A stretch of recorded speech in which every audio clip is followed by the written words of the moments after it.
Assalamualaikum warahmatullahi wabarakatuh. Alhamdulillah. Alhamdulillahilladzi wa ni'matil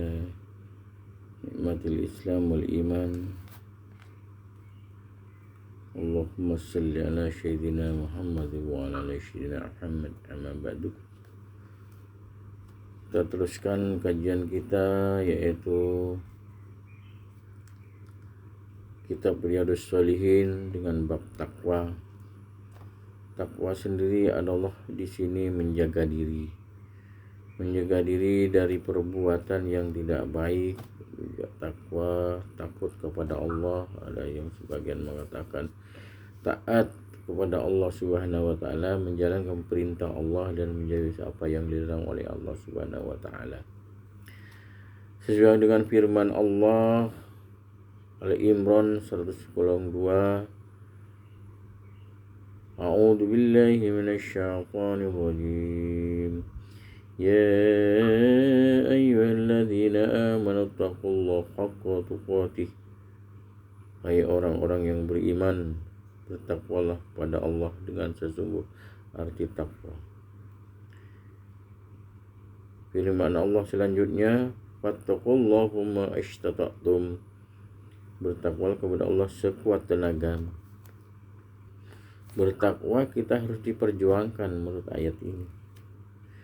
Ya ayyuhalladzina amanu taqullaha wa qulu qawlan syadida. Hai orang-orang yang beriman, bertakwalah kepada Allah dan berkatalah dengan kata-kata yang lurus dan tepat, yang benar.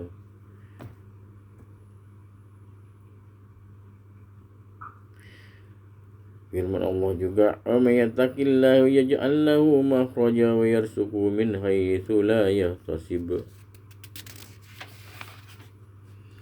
Dan siapa yang bertakwa kepada Allah, niscaya Allah memberi kepada jalan keluar dari segala kesulitan dan diberi rezeki dari arah yang tidak diduga. At-Talaq 3.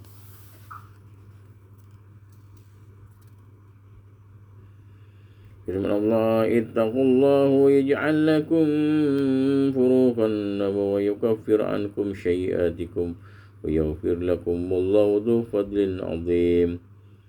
Jika kamu bertakwa kepada Allah, niscaya Allah memberi kepadamu pengertian untuk membedakan antara yang baik dengan yang buruk dan menutupi kesalahan-kesalahanmu dan mengampuni dosa-dosamu, dan Allah Maha besar karunia-Nya. Jadi kalau kita bertakwa kepada Allah, insya Allah akan menutup kesalahan kita.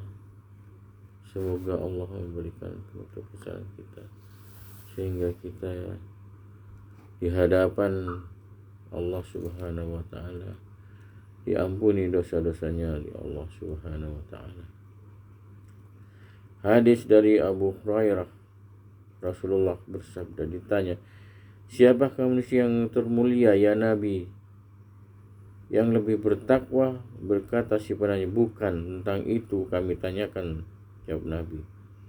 Maka Yusuf putra Nabi Yakub, putra Nabi Ishak, putra Nabi Ibrahim berkata pula sebenarnya, bukan itu kami tanyakan." Bersabda Nabi, "Tentang turunan bangsa Arab yang kau tanyakan, yang baik di masa jahiliyah dan baik di masa Islam, apabila mereka mengerti benar-benar syariat Islam."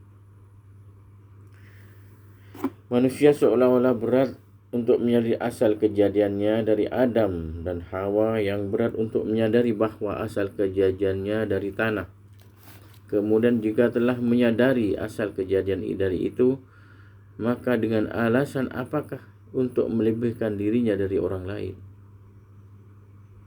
selain dari jasa-jasa baiknya dan takwa yang berarti budi kebaikannya kepada sesama manusia. Karena itu Rasulullah tidak dapat menunjukkan selain daripada itu bahwa kemuliaan itu tetap bersasarkan kepada takwa semata-mata.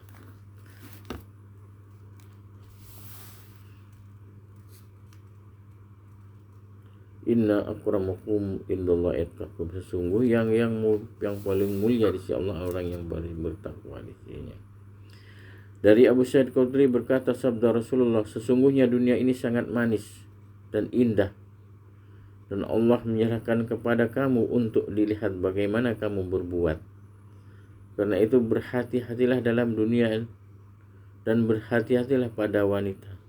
Sesungguhnya pertama fitnah ujian Bani Israil daripada wanita. Memang ujian dunia ini dan wanita sering menggugurkan iman. Sejarah manusia penuh membuktikan yang demikian itu. Sebab itu hendaknya manusia berhati-hati benar, jangan sampai terpedaya atau masuk dalam perangkap syaitan dalam menghadapi kedua itu. Abdullah bin Mas'ud berkata, biasanya Nabi sallallahu alaihi wasallam berdoa, Allahumma inni as'aluka hudal wattaqa wal afa wal ghina. Ya Allah, mohon kepadamu hidayah, jiwa bertakwa dan kesopanan dan kekayaan. Sesungguhnya doa yang diajarkan oleh Rasulullah demikian singkat tetapi meliputi segala kepentingan hidup. Hidayat meliputi segala jalan ikhtiar sehingga selamat dari kesesatan. Takwa berarti waspada dan hati-hati serta teliti. Kesopanan berarti menjaga kehormatan diri sehingga kita tidak terjerumus ke dalam lembah kerendahan. Kekayaan meliputi kekayaan hati maupun kekayaan harta, dan keempat macam permintaan itu semua hajat kebutuhan manusia yang tidak dapat ditinggalkan satu pun darinya. Abu Thaif radhiyallahu anhu berkata, saya telah mendengar Rasulullah bersabda, siapa yang telah bersumpah dengan nama Allah tidak akan berbuat sesuatu, kemudian ia mendapatkan sekiranya ia berbuat apa yang telah disumpahkan tidak dilakukan, itu lebih dekat pada takwa. Maka harus berubah sumpahnya dengan menebus sumpah, yaitu mengerjakan kafarat tebusan sumpah itu, kemudian dikerjakan apa yang lebih dekat pada takwa. Nomor 5, Abu Umamah Sudai bin Aqlil Abridi radhiyallahu an berkata, saya telah mendengar Rasulullah sallallahu alaihi wasallam ketika berkhutbah di Hujjatul Wada. Bersabda Rasulullah, bertakwalah kepada Allah, sembahlah bayanglah 5 waktu, puasa bulan Ramadan, tunaikan zakat hartamu dan taatlah kepada pimpinanmu, niscaya kamu akan masuk surga yang disediakan oleh Tuhanmu. Riwayat At-Tirmidzi. Itulah sifat bertakwa di dalam Riyadhus Shalihin. Semoga kita menjadi lebih hati-hati dalam menghadapi dan mengurus hidup ini. Tiada lain kita adalah di sisi Allah Subhanahu wa taala yang paling baik ialah orang yang bertakwa kepada Allah Subhanahu wa taala. Inna akramakum indallahi atqakum.